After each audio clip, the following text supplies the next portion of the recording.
This week, I'm in Goa, a former Portuguese colony that has gorgeous beaches, a tropical climate, and is not surprisingly India's most popular tourist destination. Whilst most of India was under British rule, Goa was the exception. It had been colonised by the Portuguese, who were hell-bent on controlling the lucrative Goan spice trade. The Portuguese left their mark. They introduced education, free healthcare, and their own wonderful style of architecture. And until its liberation in 1961, Goans needed a passport to visit other parts of India. The cuisine is a mixture of hot, sour and spicy flavours, and not surprisingly, the Goans eat a lot of fish. Before I came here, I thought Goa was a town. In fact, it's a state. And today, Friday, in the capital, Panjim, it's market day. And it's as colourful and as varied as you'll find anywhere in Asia or the Mediterranean. Can I have a load of chilies, please? Fantastic, thank you. But I want to dig a bit deeper and find the real Goa. Across the Mandovi River is the fishing harbour of Betim. Forgive me, I've seen so many fish markets that the thrill is a long time gone. But the bustle and the simplicity is quite enchanting, although on this day, endless blue or red boxes filled with long, thin silver fish doesn't really turn on this cook. This is the busiest fishing port in the whole of Goa. Normally about 500 boats dock here every day, and they unload about 60 tons of fish. Now that's not very much fish per boat, in fact, and a lot of it is mackerel, sardines, very small red mullet, and there are some sharks. Luckily, with a little help from my friends, and by the way, the Beatles loved Goa, I obtained some super stuff. One of the most popular and enjoyable dishes here in Goa is a Goan fish curry. I'm going to do a luxurious one with crayfish, fresh crayfish, and make a paste, a masala, from garlic, ginger, turmeric, coriander, cumin seeds, chilies, and black peppercorns. And it's mixed all together with some coconut, and we end up with this lovely yellowy orange masala. But the first thing we have to do is to add some oil and sweat down our chopped onions. Now they'd be cooking for a good 3 or 4 minutes so they get really soft. Then once they're soft, add the chopped green chilies. To sweat the onions and the chilies right down so they're almost a paste. And similarly, although we're not using tomatoes today, when you put tomatoes in your curry bases, make sure they're very well cooked. Right, I'm happy with that, so we'll put in our masala. And to help its cooking process, we'll add a drop of water, which we're going to cook out so it becomes a thick sauce at the end of the day. Doesn't that look superb? And we'll come back to that when all the powdery tastes have been taken up and the sauce is rich and thick, and we can then put the crayfish in. Now, another very popular dish is fish rashad, and this is a very spicy, hot and vinegary masala that you stuff into a fish like a mackerel, for example. And so for once we'll actually make a proper one. Into our blender we'll put some pieces of turmeric.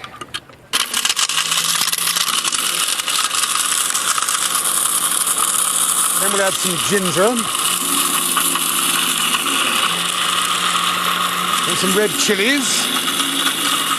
Some cumin seeds. Coriander seeds. Cloves. Black peppercorns. Garlic. Cardamoms. And to give an extra fishy flavour, some of these lovely little dried shrimps. A little bit of sugar. And, pretty unique to Goan cooking, some pretty pungent vinegar to make the paste. Right, I think we're pretty happy with that. We could grind that for hours. So we'll come back to our fish curry here. I'm going to add a little drop more water. the sauce is nicely mixed, so we can put our lobsters, crayfish, what you will, into the sauce and let that simmer away for a bit. And at the meantime, to give it a tangy flavour, we'll add some pieces of what they call kokum. It is in fact tamarind, and this gives a nice sour, salty flavour to the dish. So at this stage, we'll put the tamarind pieces in. Obviously, the crayfish will be cooked when the shells have turned red and the flesh is nice and firm. Now, the mackerel I've cleaned, definned and gutted, and inside we stuff it with the rashad. And it's got a lovely pungent taste because of the vinegar. And we also put some in the little slots I've cut into the side there. I love it when we get these audiences. They look at us in absolute bewilderment. They eat this kind of food themselves practically every day, but if it's cooked by a foreigner, they're going to say, no, we can't possibly taste that, it's funny. And simply shallow fry these in a little oil for about 4 minutes on each side.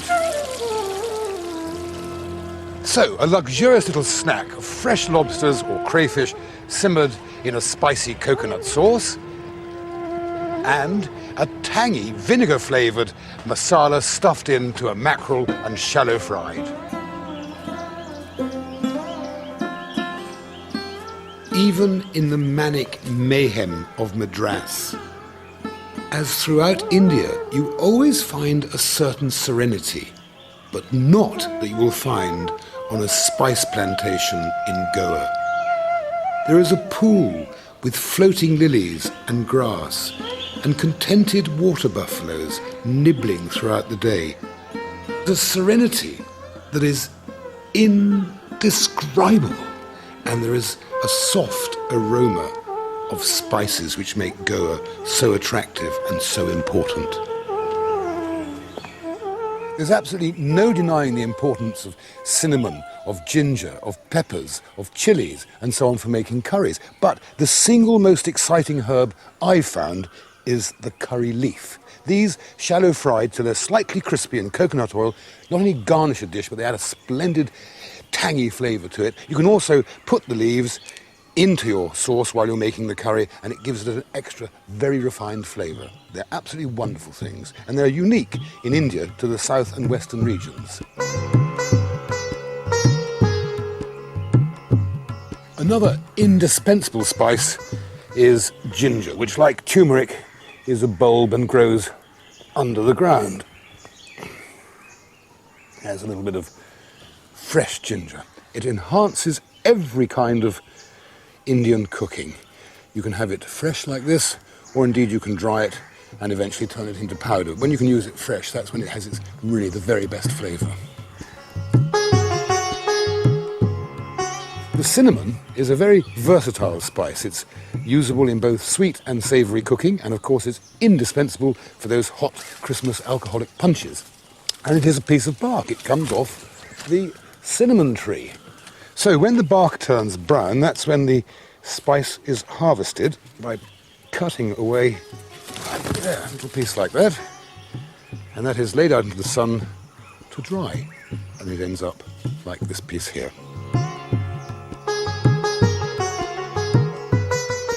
Navies have been commissioned because of it, and wars have been fought over it. What is it? It's pepper. The peppercorn isn't harvested until it's turned red, but it can be used while it's still green, and it's very good when it's fresh. You can mix it into curries, particularly in Thailand they like to use it that way, or it's pickled in brine, and the French use it for their green peppercorn sauces and so on. But it's harvested for black pepper when the seeds have gone red. It's then forced sun-dried, and the peppers become black. If you want white pepper, you simply boil it in boiling water, roll them down a bit of a sort of concrete slope thing to get the black off, and there you have it, white peppercorns. Now, can you identify this fruit or nut or spice? Answers please on a postcard, and there are no prizes. It is in fact a nutmeg. Plops nutmeg on floor. It's harvested when the outer shell splits open in the sun, revealing the next shell, which is in fact mace. So you get 2 spices for the price of 1. This outside husk is mace, and the nutmeg is inside. There's always a surprise when you go down to the woods, and this was a surprise. This man is making a very strong liquor from a cashew apple. And incidentally, if you've ever wondered why cashew nuts are so expensive, it's because there's just 1 nut to each apple. Anyway, they crush the juice from the fruit and ferment it naturally for 8 days. Then it's placed in a reservoir in this still, which is fired by coconut husks and coconut shells. It's turned into steam. The steam passes through this pipe and recondenses into alcohol here, which he's cooling with a drop of water. That's distilled for 8 hours, then it's done again for another 8 hours, and you get about 30% alcohol from that. If it goes over 30%, say to 35, it's pure poison. This is a first for me. I've never tried it before. Ah, it's cashew calvados. It's really rather nice.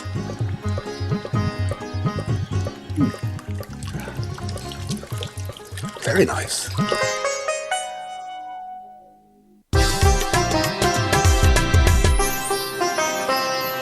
Vindaloo, what does that say to you? It means 12 o'clock at night after 18 pints of lager, a blindingly hot curry. Well, here in Goa, things are quite different.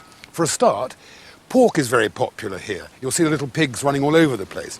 Secondly, because the Portuguese have been here for such a long time, they like to add vinegar or wine, hence vin, aloo, and aloo means potatoes. So a beef or a chicken or a lamb vindaloo should have a vinegar-based masala and should include vegetables of some kind with the meat. So what we've got here is a lovely chunk of local pork, diced up ready for cooking, and a superb vinegary masala made from cinnamon, cloves, peppercorns, green chilies, ginger, red chilies, cumin seed, and turmeric. And here in the pan, I've got a few onions frying away in oil, and the very first thing we have to do is chuck in the masala. The masalas are essential to this cooking, and they're, as I say, all those herbs and spices ground up into a paste using this pungent vinegar. I mean, you could use some bad wine. Then we'll add some handfuls of pork.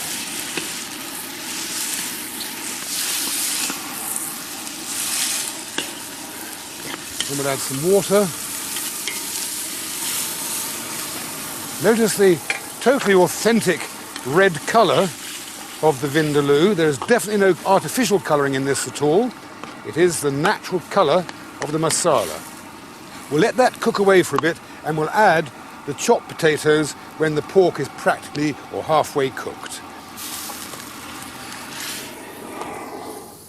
Turn that down. Now, pan-fried chicken breasts in a spicy green masala. To make this green masala, I have ground up fresh coriander, coriander seeds, peppercorns, garlic, cumin seeds, cloves, cinnamon, green chili, cardamoms, and ginger, and again made the paste with vinegar.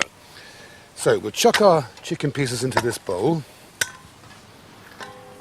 and tip in the masala and cover them completely with the green masala. In an ideal world, they should go in the fridge to marinate for about an hour before you start cooking, but this, of course, is not an ideal world. This is called television.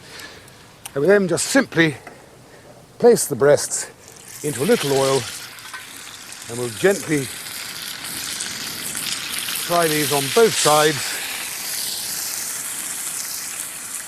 so the flavours are sealed inside the chicken and the crust of masala is slightly crunchy. And on that note, in nearly 91 degrees of temperature Fahrenheit, a slight slurp of the local beer. As far as I'm concerned, this pork vindaloo is totally authentic.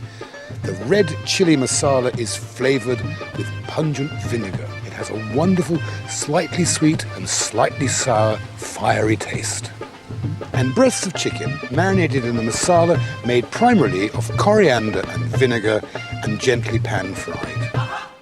So, back off to the hotel now for a superb non-alcoholic Indian beverage. One of the most refreshing drinks you can have is a lassi. Yogurt, iced and flavoured either with fruit or with herbs and spices. It goes well as a drink and also accompanies Indian food really, really well. So I'm going to make a couple. First of all, I'll make a mango one. I'll put some ice into the blender, some natural yogurt,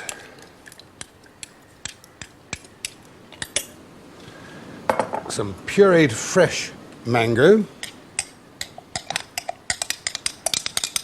lots and lots of it because it's wonderful, and some sugar syrup. Very easy to make, just sugar heated up in some water. You have a nice thick sugar, but of course the best is made from cane sugar. So that goes on.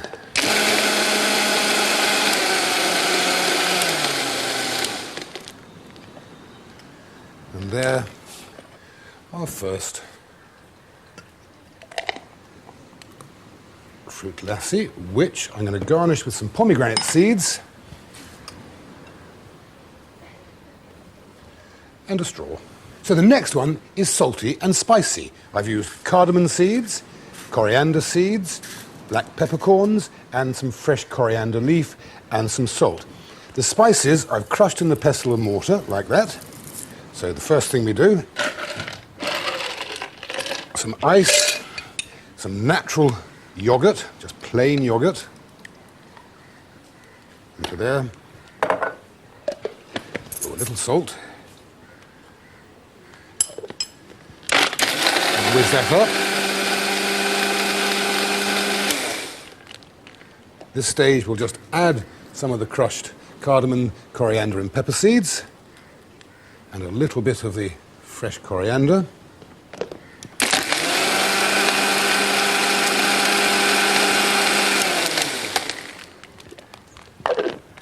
And into the glass.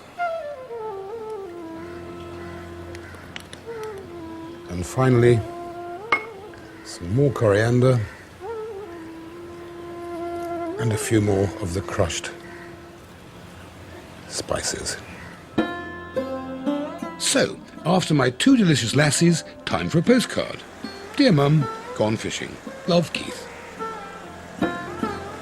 This is the real Goa, where for centuries fishermen have sustained their families by pottering about on the backwaters in canoes dug out from the mango trunks and tarred, if tarred is the word, with cashew nut pitch.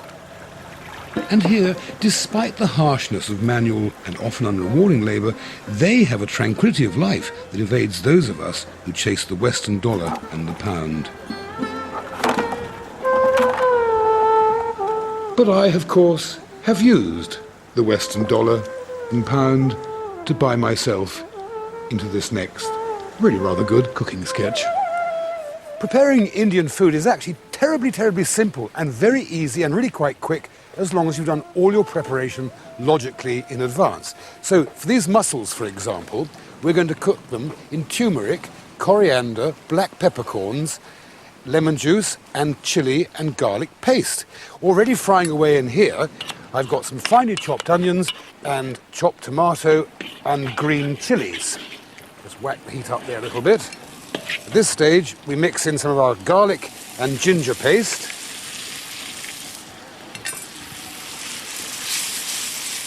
Let that cook off for a moment or two. Then we'll add a little turmeric.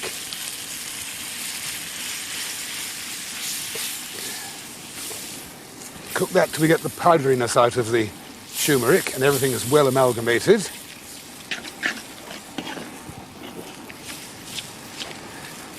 Then we'll add some lime juice, lime or lemon juice, it doesn't matter. Both are equally delicious.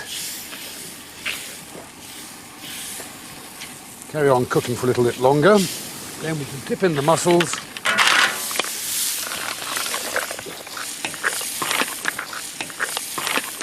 You add a little drop of water, not very much, and let those cook away until they're opened. Now, over here on the other side, we're going to cook a crab. I've got a great big crab because these little ones are a bit fiddly.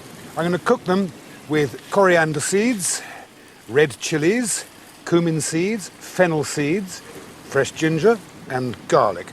All that I've whizzed into a paste. This is my red masala for the crab. So in here, we've got some onions, just frying gently away. Then we'll add into that our masala.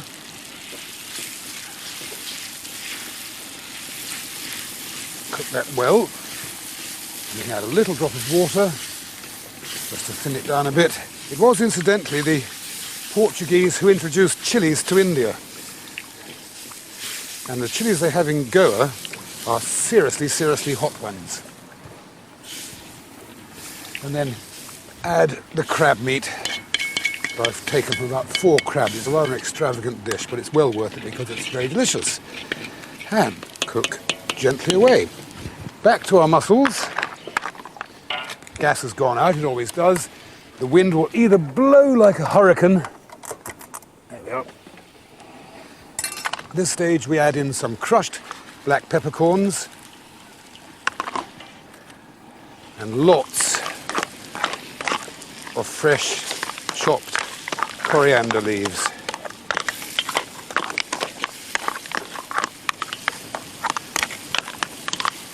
Another couple of minutes, those will be open and they'll be ready to eat.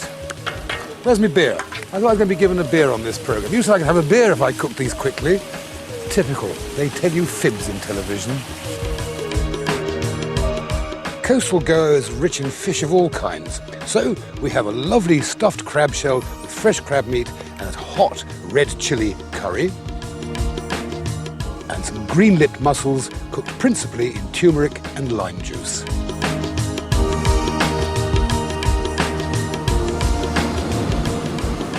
Goa, what a contrast to so many other parts of India. Now the food in its own right is very nice, but there is one slight confusion here. You have got sort of Indian food, Goan food, Chinese food. You've even got Bob's Bar with ploughmen, so you need to pick your way through carefully to enjoy the best of what Goa has to offer, and that is a lot. Oh, by the way, I've written a book to accompany this series. It's called Floyd's India, and it includes all the recipes I've shown you and more. And of course, it's available from all good bookshops.